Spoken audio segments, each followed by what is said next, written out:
दुनिया तारीख को बनते हुए देख रही है। दुनिया हैरान है कि ईरान किस तरह ऐसी वुसअत, ऐसी शिद्दत और ऐसी फैसलाकुन ताकत के साथ अमरीकी फौजी अड्डों को मिटा रहा है, जिसके लिए किसी ने खुद को तैयार नहीं देखा था।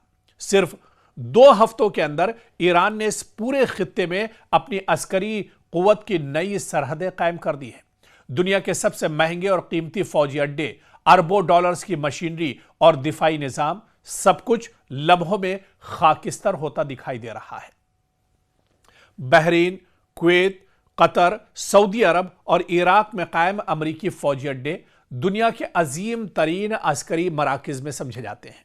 इनको तामीर करने में दहाइयां लगी और खरबों रुपये एक तरह से खर्च हुए, मगर आज ऐसा महसूस होता है कि 30 बरस की फौजी सरमायाकारी धुएं के बादलों में एक तरह से उड़ती हुई नजर आ रही है।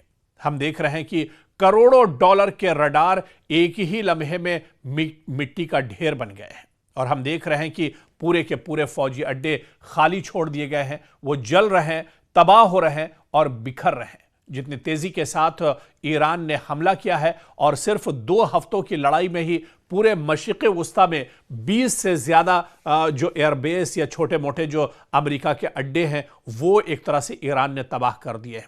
और ये बहुत बड़ा झटका दरअसल मिडिल ईस्ट में अमेरिका के लिए माना जा रहा है। अमेरिका दरअसल नहीं समझ पा रहा है कि इस जंग को अब किस तरह से आगे लेकर जाया जाए या फिर पैर एक तरह से पीछे हटाए जाए। और ऐसे में अब अमेरिका भी एक तरह से उलझन का शिकार हो गया है। और आप देखिए कि इस पूरी तारीख में अमेरिका ने ऐसी तबाही शाज़ो नादिर ही देखी होगी। शायद सिर्फ पर्ल हार्बर का जब हमला हुआ था इसकी मिसाल एक तरह से हो सकता है, मगर वो भी एक ही हमला था। रिवायती जंग में किसी दुश्मन ने कभी अमेरिकी फौजी ताकत के साथ वो नहीं किया जो आज एक तरह से ईरान कर रहा है। इस पर यकीन करना भी एक तरह से मुश्किल हो रहा है। सूरत हाल इतनी संगीन है कि इस जंग से मुतालिक तकरीबन तमाम मालूमात सेंसरशिप की दीवार के पीछे छुपा दी गई हैं। अगर आप गौर करें तो हर गुजरते दिन के साथ हमें कम से कम खबरें मिल रही हैं। इजराइल और अमेरिका की तबाही क्या हो रही है, क्या कुछ नुकसान पहुंच रहा है, ये खबर भी हमें सही तरीके से नहीं मिल पा रही है। और आप देखिए कि जो सच्चाई है वो अब दुनिया के सामने निकल कर आ रही है कि दुनिया की सबसे बड़ी फौजी ताकत, जिसकी फजाई कुव्वत को सबसे बरतर कहा जाता है और ईरान के आसमान पर अमरीकी बरतरी का कोई वाज़ेह निशान नहीं है। कहाँ है वो वीडियोज़ जिनमें अमरीकी तैयारे तेहरान के ऊपर परवाज कर रहे हों? हकीकत यह है कि अमरीकी फौजी ईरान की सरजमीन पर कदम रखने का तसव्वुर भी नहीं कर सकते हैं।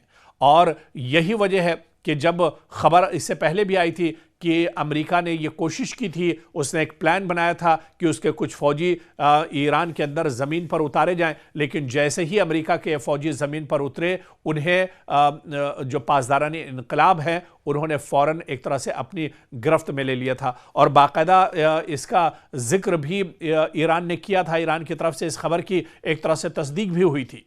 तो इस जंग में कुल मिलाकर अभी तक देखा जाए तो दुनिया दरअसल हैरान है कि ईरान इस जंग को किस तरह से लड़ रहा है। ईरान आखिर इतना मजबूत कहां से हो रहा है? आखिर ईरान के पीछे भी क्या कोई ऐसी ताकतें हैं जो खड़ी हैं जो इस जंग में ईरान को इतना ज्यादा मजबूत कर रही हैं? क्योंकि जिस ईरान को लेकर डोनाल्ड ट्रंप ने कहा था कि 10 से 15 दिन ये जंग चलेगी, हफ्ता 2 हफ्ता ये जंग चलेगी, लेकिन ये जंग अब तवील होती दिख रही है। ये जंग अब एक तरह से लंबी खिंचती हुई नजर आ रही है और अमेरिका इस जंग और ईरान इस जंग में अमेरिका और इजराइल के सामने पूरी मजबूती के साथ एक तरह से खड़ा है। हालांकि नुकसान काफी ज्यादा ईरान का भी हो रहा है। ईरान के आम शहरी इस जंग में काफी ज्यादा मारे जा रहे हैं। ईरान का माली और जानी नुकसान बड़े पैमाने पर हो रहा है, लेकिन जितना ज्यादा नुकसान एक कमजोर ईरान एक तरह से इजराइल और अमेरिका का कर रहा है, यह अमेरिका और इजराइल ने नहीं सोचा होगा। पूरे मशरिक़ वस्ता में जितना इंफ्रास्ट्रक्चर अमेरिका का है वो सब का सब एक तरह से नेस्तो नाबूद हो चुका है।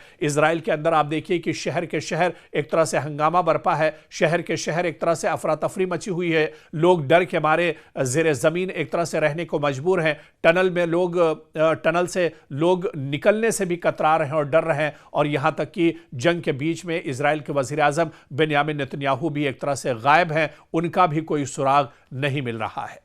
तो दुनिया हैरान है कि ईरान आखिर इस जंग को इतनी मजबूती के साथ कैसे लड़ रहा है। और ईरान की तरफ से जब यह कहा जाता है कि वो साल 2 साल नहीं बल्कि दसियों साल भी अगर वो जंग चलेगी तो इसी मजबूती के साथ और इसी ताकत के साथ एक तरह से वो इस जंग को लड़ता रहेगा और दुश्मन के सामने एक बड़ी परेशानी और चैलेंज पैदा करता रहेगा।